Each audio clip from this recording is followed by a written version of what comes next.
সাবেক রাষ্ট্রপতি দেশে ফিরলেন, প্রধানমন্ত্রী শেখ হাসিনাও ফেরবার প্রস্তুতি নিচ্ছেন। অথচ গত 8 মে যখন আব্দুল হামিদ বিদেশে গেলেন, সেই সময় এই যে বর্তমানের যে দখলদার সরকারটি, তার বিদেশ যাওয়া নিয়ে যে পরিমাণ নেতিবাচক নাটক, যে পরিমাণ নেতিবাচক হিংসা আমাদের দেশে, আমাদের সমাজে ছড়িয়ে দিল, তার নজিরবিহীন। এই দখলদার সরকার এবং সরকারের যারা বাহিনী আছে, সরকারের যেসব রাজনৈতিক দল আছে, তাদের হিংসার আগুনে এক প্রকার জ্বলে উঠল চারপাশ। এতটাই যে রাষ্ট্রপতি, সাবেক রাষ্ট্রপতি আব্দুল হামিদ দেশ ছেড়ে পালিয়ে গেছেন। গণমাধ্যম বলছে যে কেউ কেউ বলছে পালিয়ে গেছেন, কেউ কেউ না, স্বয়ং এই যে বর্তমান যে আমাদের এই যে রাষ্ট্র, এই যে দেশ, এই দেশে একটি দখলদার সরকার, স্বয়ং এই সরকারটি রাষ্ট্রীয়ভাবে এমন কথা বলেছে। এবং রাষ্ট্রীয়ভাবে বলবার কারণে কমপক্ষে 3 জন পুলিশ কর্মকর্তার চাকরি খেয়েছে।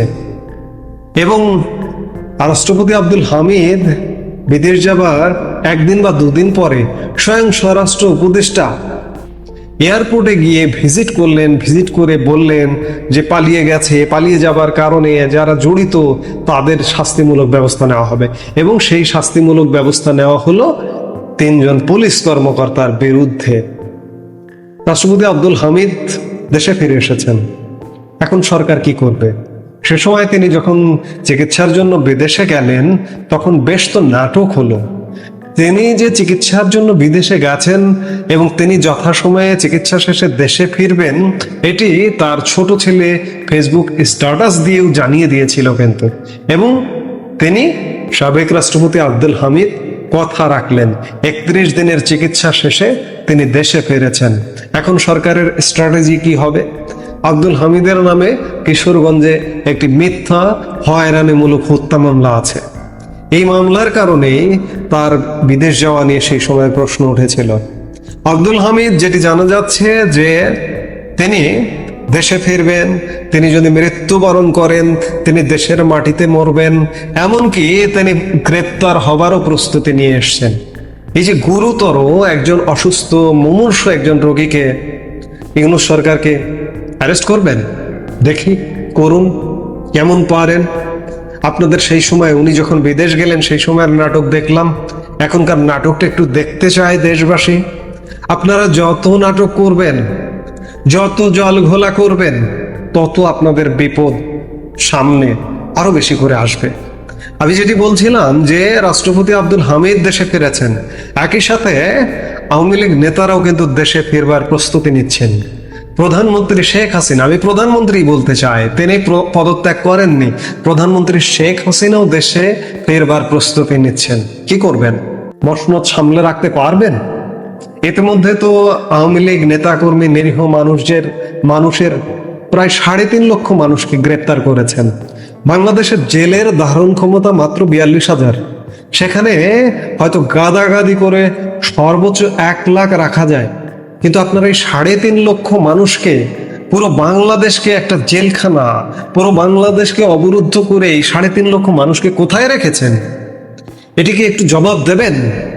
আজকে আপনারা এই যে 10 মাসে যে বিতর্কিত কর্মকাণ্ড করেছেন, ডক্টর মোহাম্মদ ইউনূসের নেতৃত্বের সরকার, ডক্টর মোহাম্মদ ইউনূস, বিগত আওয়ামী লীগ সরকার 16 বছরেও তা করেনি। আমরা আওয়ামী লীগ সরকারের সমালোচনা করতাম, কিন্তু আওয়ামী লীগ সরকারের আর সমালোচনা করব না, কারণ আপনাদের তুলনায় আওয়ামী লীগ কিছুই করেনি। আওয়ামী লীগ যা কিছু করেছে, বাংলাদেশের মানুষকে উন্নত জীবন দিয়েছে। কিছু বিতর্ক, এগুলো নিয়ে আর আলাপ করতে চাই না, কারণ আপনারা তার থেকে ঢের বেশি বিতর্কের সৃষ্টি করেছেন। আমরা একটু দেখতে চাই যে সাবেক রাষ্ট্রপতি আব্দুল হামিদকে আপনারা অ্যারেস্ট করেছেন, আওয়ামী লীগ নেতারা একে একে দেশে ফিরছেন, ফেরবার প্রস্তুতি নিচ্ছেন, তাদেরকে অ্যারেস্ট করবেন। প্রধানমন্ত্রী শেখ হাসিনাকে অ্যারেস্ট করবেন, সেই প্রস্তুতি আছে? সেই গ্রেপ্তারটা করতে পারবেন?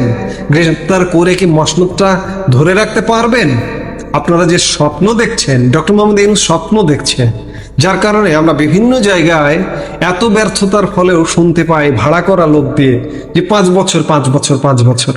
এই যে পরশুদিন এদের মাঠেও কিছু ভাড়া করা লোককে এনে সামনে দিয়ে তাদের কণ্ঠ বলা হচ্ছে যে আপনি কারো কথা শুনবেন না, আপনি 5 বছর চালিয়ে যান। 5 বছরের কথা কে বলে? বাংলাদেশের কোনো বিবেকবান মানুষ বলবে 5 বছরের কথা? মানুষ তো বলবে যে এই মুহূর্তে বিদায় নিন। মানুষ বলছে এই মুহূর্তে বিদায় নিন, কান পেতে শুনুন, শুনতে পাবেন। কিন্তু আপনাদের এখন কান নেই, আপনাদের চোখ নেই। ডক্টর মোহাম্মদ ইউনূস এবং ইউনূসের সরকারে যারা আছেন তাদেরও কান নেই, তাদেরও চোখ নেই। কাজেই আপনারা যা করছেন, এমন বিতর্কের জন্ম দিয়েছেন যে বিতর্ক বাংলাদেশের ইতিহাসে, বাংলাদেশ স্বাধীন বাংলাদেশের ইতিহাসে, এমনকি পাকিস্তান পিরিয়ডে ব্রিটিশ শাসনের অবসানের পর আমরা যে পাকিস্তান শাসনটা পেয়েছি 24 বছরের, সেই 24 বছরের শাসন আমলেও বাংলাদেশে এই মুহূর্তে যে ন্যাক্কারজনক ঘটনাগুলো ঘটছে, ঘটেনি। আপনারা সেটি ঘটিয়েছেন, 10 মাসে সেটির প্রমাণ দিয়েছেন। কাজেই সাবেক রাষ্ট্রপতি এলো, আওয়ামী লীগ নেতারা আসছে, প্রধানমন্ত্রী শেখ হাসিনা আসবেন, আপনাদের স্ট্র্যাটেজিটা কি হবে? আপনারা প্রস্তুতি নিন। আপনাদের কি এই প্রস্তুতি আছে যে এতগুলো নেতাকর্মীকে 3.5 লক্ষ গ্রেপ্তার করেছেন, আরো নেতাকর্মীকে গ্রেপ্তার করবার মতো অবস্থা আছে? সাবেক রাষ্ট্রপতি আব্দুল হামিদকে কি অ্যারেস্ট করতে পারবেন? প্রধানমন্ত্রী শেখ হাসিনা দেশে ফিরছেন, তাকে কি অ্যারেস্ট করতে পারবেন? এবং অ্যারেস্ট করে কি আটকে রাখতে পারবেন? পারবেন না। সেই সময় গত 10 মাসে আপনারা পরীক্ষায় ফেল করেছেন, সেই জায়গাটি আপনারা পারতেন।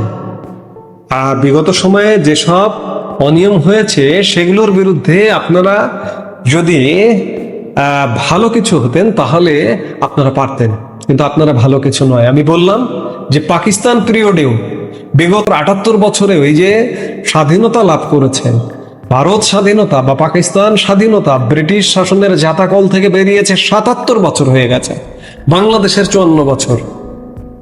এই 54 বা 77 বছরে বাংলাদেশে এই মুহূর্তে যে পরিমাণ ন্যাক্কারজনক ঘটনা ঘটছে তা ঘটেনি।